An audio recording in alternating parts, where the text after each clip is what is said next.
आइए एक बार फिर से स्वागत है आपका मेरे चैनल में।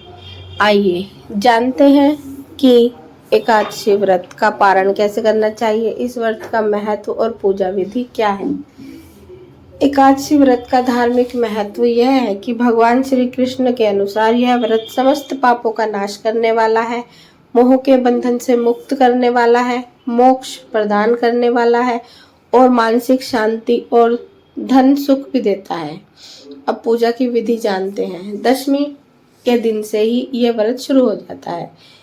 दशमी के दिन सात्विक भोजन ग्रहण करें और तामसिक चीजों लहसुन, प्याज, मांस, मदिरा का त्याग करें।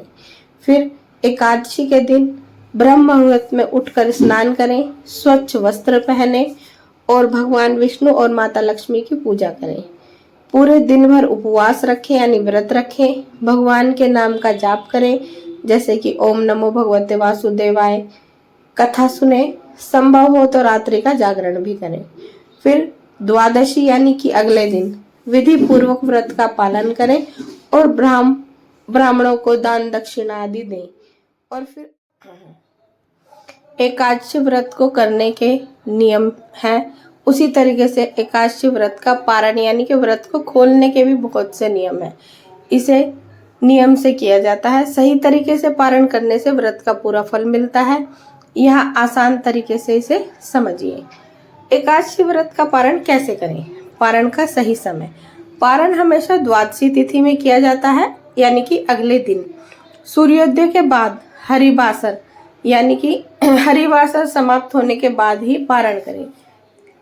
या बहुत देर दोपहर के बाद पारण करना सही नहीं माना जाता।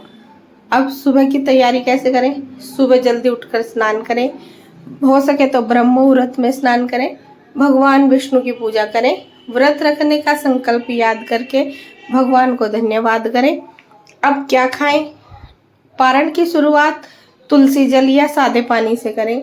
फिर हल्का भोजन ले सकते हैं, जैसे फल, खिचड़ी, दूध या मिठाई। कई लोग पारण आंवला या खजूर या तुलसी पत्ते से भी करते हैं। पारण करने में क्या ध्यान रखना चाहिए? पारण से पहले भगवान को भोग जरूर लगाना चाहिए। ब्राह्मण या जरूरतमंद को दान देना शुभ होता है। पारण के दिन